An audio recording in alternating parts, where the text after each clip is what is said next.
Exactly 2 minutes. Well, I don't think 2 minutes on an important issue.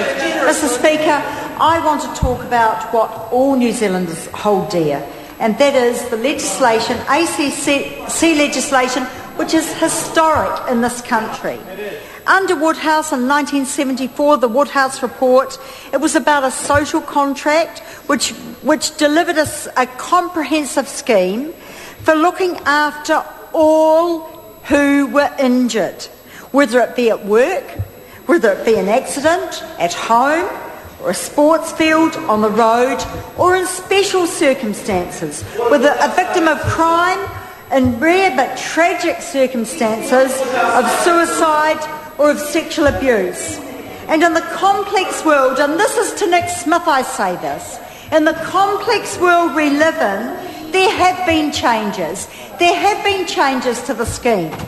Some for good under Labour and some for bad under National.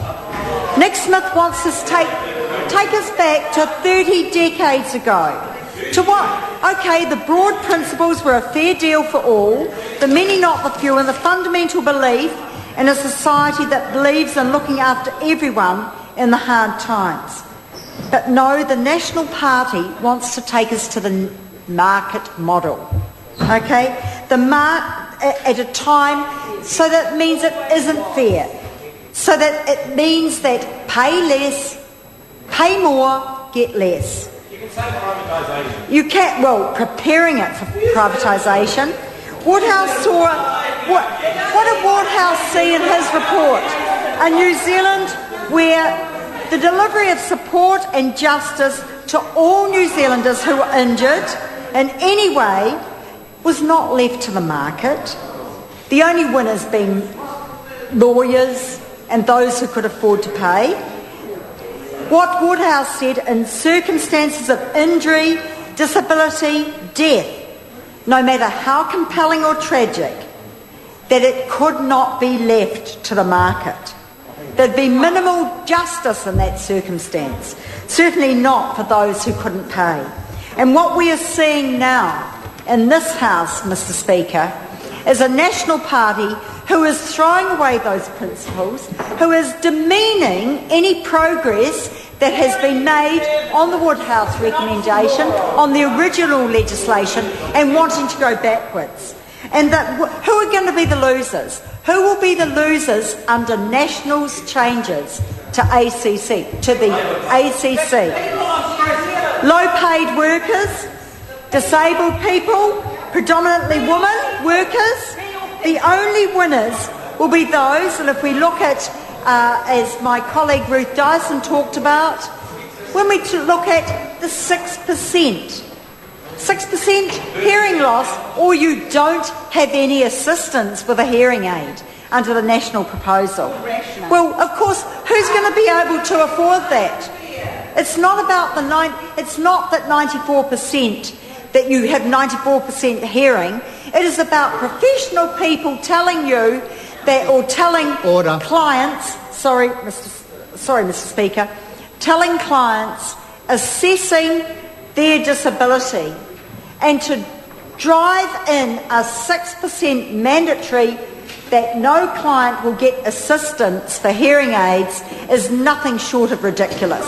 It is absolutely ridiculous. Who's going to win out of that? The only people are the people who say that we can afford to sue, or otherwise there is no support, or they languish on the system that we have under the National Government at the moment to wait for some help from the Ministry of Health, and they'll probably wait for up to a year at least.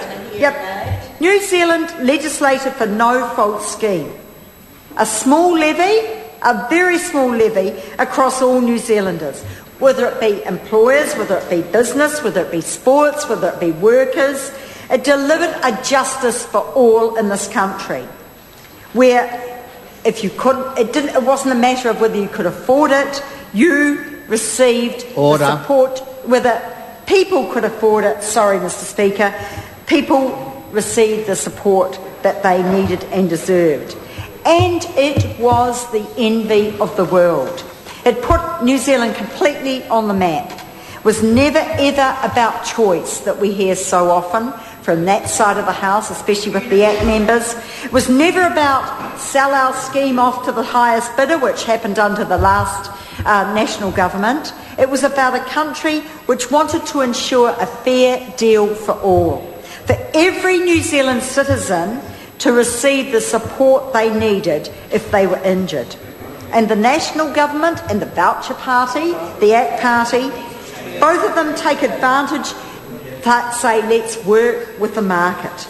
And now we see that what they are doing is cutting into the rights and not privileges, because these are rights. These are rights that every New Zealander pays for.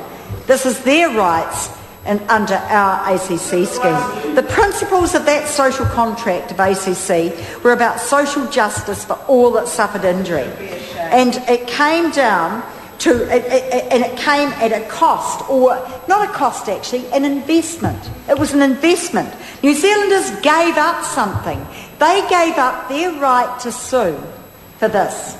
New Zealanders collectively gave up their right to sue on the realisation that to have an effective scheme, both socially and economically, avoiding accidents, getting people back into work, all those things that are part of a progressive scheme, that it would come at a cost, that they could not get into the market that the ACT party promote about let's go to the highest bidder or let's sue, let's employ lawyers. And through the electoral cycles, we've seen what is so predictable. Every time it happens, national government, and I'd have to ask Nick Smith this time, why aren't you going for the full Monty, Nick Smith? Why aren't you going for cutting lump sum payments? Why aren't you? Why is Nick Smith not saying, let's cut lump sum payments? Because that's what is in the National Party's heart. It's about privatising. And I'll tell you something, all members on the National Party, that as long as you've got lump sum payments, no matter how much you denigrate the rights that are there entrenched in ACC, which you are doing tonight in this House, no matter how much you do that, your agenda of privatisation... Order. Sorry, no matter how much the national... Order. The member continues bringing me into the debate, and I know that you shouldn't be doing that. I'm sorry, Mr. Speaker. I know you're blameless in this, and I do apologise. And I'm not part of the full Monty either, so... Limp late. No, I think that was directed. But in terms of when we look at the agenda of the cost cutting and the lump sum payments going of the previous government, we know that we are up for a lot of cuts in the future. And when we put amendments up, and I think those amendments from this side of the House were very sensible, Mr. Speaker, very sensible. It was saying, let's have a review. Let's check. Let's see how much devastation has happened under what has happened. But it goes round and round. Wait till next term, Steve Chadwick says. And she's right. But what we will see, and where will we see it? We'll see the cuts and the cuts and the more cuts. We'll see it in terms of workers. Instead of a requirement, 35 hours a week to return to work, 30 hours a week. We know that government wants to reduce the return to work level at 30 hours a week. 30 hours a week at a time where times are hard, in a recession, and it is very hard to find work. What's this government's answer? Reduce your ability to get back into work. Apart from that, use your holiday pay. Use your holiday pay, which is actually a right. Every worker in New Zealand earns their right to holiday pay. They earn it. And I'll tell members of the other side of the House, when you injure yourself at work, it is not, when workers injure themselves at work, it is not a holiday, Nick Smith. It is not a holiday to sit there with a damaged back that you can't spend time with your family and to find that you have to... Sorry, the member's